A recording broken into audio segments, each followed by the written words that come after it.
Questions on flies? Any one of those patterns. Some guys were tying up some really electric patterns, as you saw from the mouth of that spotted bay bass. It was chartreuse over red with yellow in it. So I go, what fish would eat that? Well, a fish that can see it. Yeah. Right? If it's not seen, it's not eaten. You never know if a fish is going to eat unless he sees the fly. Most of the time, the fish that we throw to don't see the fly. You said you were going to get back to color.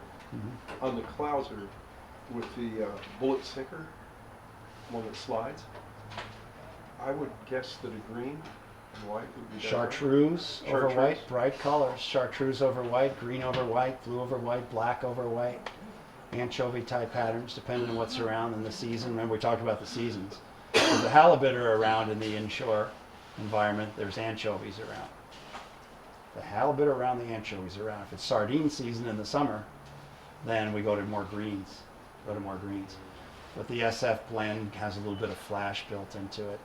You can tie some on the outside, or you can use the flash tail clousers. Dan Bladden tied, all this flash sits out at least a half an inch from behind all the other paraphernalia, whether you're using bucktail or yak hair, whatever you're using.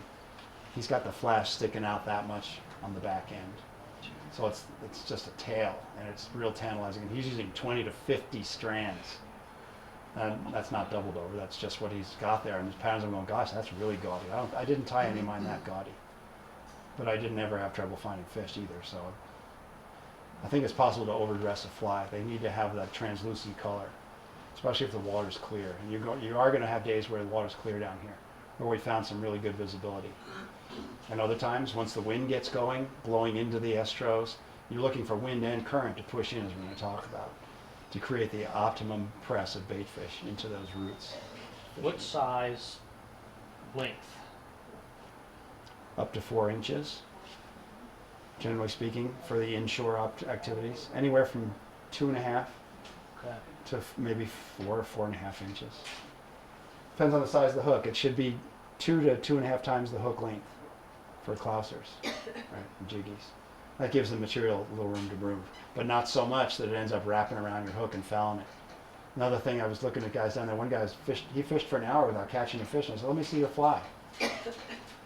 Fouled. It's fouled around the hook. Fish don't hit foul flies. So if you're having a bad day at the beach, and you're wondering what's going on, your materials are probably wrapped around. I put on my clippers, I have a paper clip that's extended out, and I've got an old toothbrush from the airplane, strangely, from first class passengers leave the unused stuff behind. Grab one of those short length toothbrushes. I can brush the stuff out and straighten the fabric periodically, make sure it's running right, check the hook. Do it every once in a while. It's a habit. When you're taking in a bird or a drink of water, it's a good time to do it. And it'll save your day. You fished for an hour with a fouled fly. I wonder why you didn't have any fish. Simple things. Other gear you need to have, hats. You want to back up.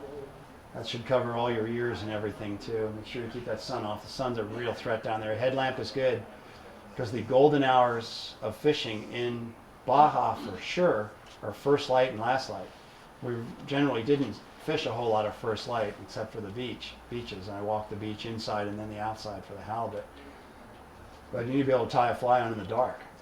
You need to be able to get one on and or find your way home and not get run over because the guys, and there wasn't a lot of boat traffic, but there was enough of it. And even when we were parked there, some guy wasn't paying attention a couple times, about ran a couple of our guys over. Just got the ponga has a high bow, you can't see it, not paying attention. There's nobody out here. It's my world. Sunglasses, 2 different pairs, browns in the lenses and yellow.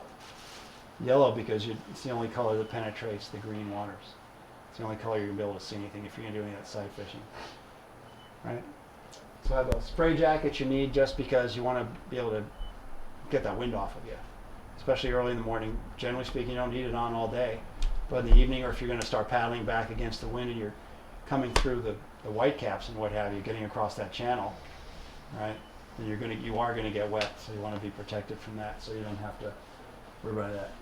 Waders and fins if you're going to kayak fish, and the water temperature's there. Shooting basket's good for not only putting your reels together, but when you do get out.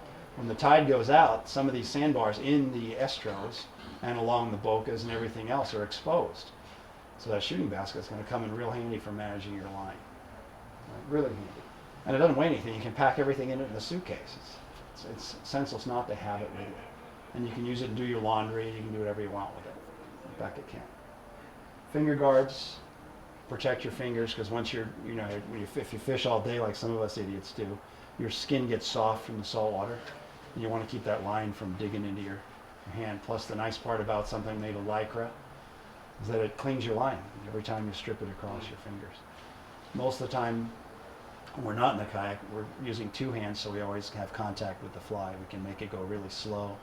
But anytime we're switching hands, we still have control of the fly right there. Other time, it's just single-handed and grab it, and it's going right across that guard. Is that something you can just buy? I made mine. Just get some lycra, triple stitch, figure out the width of your finger for what you're going to want, then just get that long 3-yard or 3-foot stretch and sew it all the way to the end. Cut it off in finger lengths, take super glue to where the stitches, keep the stitching to come unraveled, you're good to go. A lifetime supply. Simple's good. I don't want to put everybody in a business that makes $100 million selling it. Why bother? Insect repellent, we didn't have a lot of bugs, but I'm sure they're there at other times of the year, so you might want to have that. Charts, compass, handheld GPS are critical to knowing your way around. Make your own charts out of Google Earth. And you can identify the spots. I mean, you put that little hand there, you got the coordinates. You can put them in and put them in laminated plastic. You're good to go. You don't need anything else. You know where to fight the fish based on what we're going to show you. Nets, big enough net that it can safely hold the fish while you unhook them. Boga grip for those with the big teeth, really, really important. Especially halibut, especially corvina, right? And a full day of bass fishing, you get bass thumb, where it's painful for a week. It's just because you're always lipping them, just like because you can.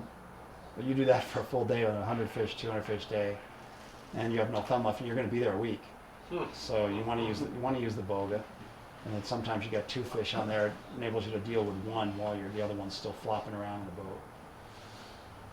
Stainless, if you're going to take any fish out, or you get these stainless steel divers clips. They're like giant safety pins, like the ones you use to put on bass lures and stuff. Much better than the other things that are all over the place. Use those clips. Camera, gotta have a camera. Evidence, because you're gonna want to relive it.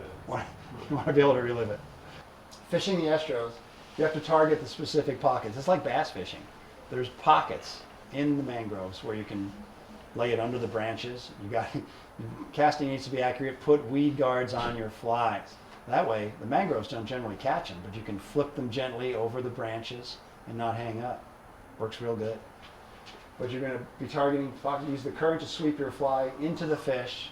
On the rising tide, they go into the mangroves. On the ebbing tide, they fall off into the channels, which we'll look at here in a second. Depending which way you go. Don't own real estate. If you're not catching fish, get out of there. Keep moving.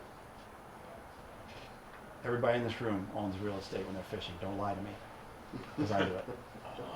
Not Joe, yeah. Come on, let's go. The tide waits for no one, incidentally. Whether you're fishing San Diego Bay or you're down here, the tide waits for no one. If you're not in the right place at the right time, you might as well pack up and go home. So you need to plan that ahead of time. And if you're falling behind schedule because you've been catching a lot of fish, sometimes you got to say, I got to move. That said, don't leave fish to find fish. If you're into a real hot bite, well, time to skip the next stop after you finish with these guys that you already have going and go to the next one. Jump ahead where you were planning on going. Or sometimes just mean, well, I'm going to have to fight the current going home, but I'm going to catch a lot of fish right now. It's so red hot, I'm getting fish on every cast. I'm going to stay and fish. Gray dead mangroves, like the ones you're looking at there, usually have deeper water next to them than the green ones. So that's a pretty good indication where to start. Plus you've got your charts and the aerial pictures and photographs which say, yeah, it ought to be right about here. So we'll do that. Deeper is better for big fish anyway. It's close quarters combat. You see the tide's out here, so you get out, stick your paddle in, tie your kayak off. You can stand and actually fish and swing your things under the mangroves. Same thing, sitting on the bar, get to stretch your legs, visit Mother Nature. It's a good thing, but everything is close quarters action. You're right on top of the fish. 40 to 60 foot casts are probably the average for fish. You can get right in on them. You're quiet, and you can do it even with a big boat, although you can cast further, so there's no need to get on top of them. Channels and flats. You can see the channels as they're outlined in here, and deeper along the bends as it swings to the outside. When the tide goes out, you can probably stand on the bar. If it's sandy versus muddy, some places are muddy, you gotta be really careful. Especially near mangrove roots, it gets really, really muddy. Now, that's not the place. Away from the mangroves is good, but normally everything that rots falls to the bottom near mangrove roots. Unless there's enough current. But you get all these different pockets and areas where water runs deep and fish are going to come in and work along there to feed. Right? Lots of opportunities. Here in flats, the bonefish are going to be where the water sweeps through. As it comes in here and makes this turn, those bonefish are going to be working this flat, generally into the current, if that's what you're targeting. Spotties are going to sit along the edges where the water where it drops off into the deeper water again. Comes around this corner here, they're going to be loaded up here on the incoming tide, which is actually coming this way. Right? And then they may line the edge of this bar right along the edge if it gets rolling hard enough. They can't handle the flow, so they're going to compress against the edge. Especially if the wind maybe is coming out of the east in this situation. And the current's coming in, it's going to push baitfish right into those trees. The wind and the water combining is always a good place to look for fish. Right? So that's what you're dealing with in there, and that's an overhead Google Earth satellite picture. Did you take maps with you on the water? Yeah. Like these kind of maps? Yeah. So you know where the I've got my little dots. These are my targets for the day. I'm starting someplace out here. I'm going to get to the tide. I want to be here when the tide starts coming in to fish this stretch or wherever it happens to be. I can put a little dot on there once I make that paper printout. And I got a line coming someplace where I don't need to see anything. I've got the geographic coordinates and it's got a code name, X5 or whatever it is. And it's in the handheld GPS. Go to X5. I'm almost there. Oh yeah, everything started looking familiar. I could be right on that spot within 6 feet. Remember, this was like yesterday, maybe 4 years ago, but it's a starting place where I know that when that water comes in, it's got to swing around that island. It's probably going to take the least resistance, which is to the outside of the turn. Almost always in a river, right? It's going to be deeper on the outside. Yeah. But I'll have all these points that look interesting when I'm doing my homework, and they may not all initially be in the GPS, but if I have time, everything's going to be loaded. So I just got to go decide where I'm going for the day, what time the tides are, and go. Whether you have a boat or a kayak or float tubes, if you're back in the Astros, you can fish in float tubes. They're put in places, camping places. You can identify places if you're going to do it on your own to camp. Have the island all to yourself, especially if your name's Gillian. Matching the hatch, find out what's around. That's the Pacific blue shrimp, and that's a pretty good size. Remember that because I'll show you a fly in bass's mouth that I tied to imitate that. It was absolutely bonkers. Absolutely bonkers. These red crabs were in there. I didn't have any red crabs, but I did have a red magic marker. So I just took that red margin tool and you just throw it into the trees, literally throw it into the trees and then just nudge it over the branch and let it plop into the water like it was falling off into the water. It was crazy fun. Absolutely stupid fun. Spotted? Spotties were sitting there, Corvina and grouper and pargo. I got hung by a pretty good sized pargo. And a couple of things that broke me off, but they were just watching the crabs.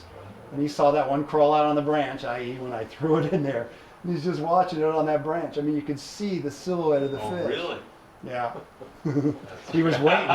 He was just waiting for that thing. I said, I wonder if he's going to, if I let it dangle and just kind of, put it over the branch and just do this with it, if I can get him to jump out of the water. But you can do that. So see if you can see what the fish are doing by sight, sound, and smell. They pop on shrimp, and shrimp also pop when they're back in there. So you can kind of figure out what's going on. Keep your eyes open, you'll figure it out. Size is more important than color.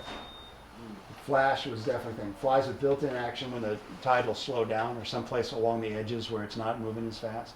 If a fly's made of marabou, it's going to get hit more than one made out of some of these synthetic materials. You may have to use up more flies for that marabou, but it's a good trade-off to have a few of those in your box.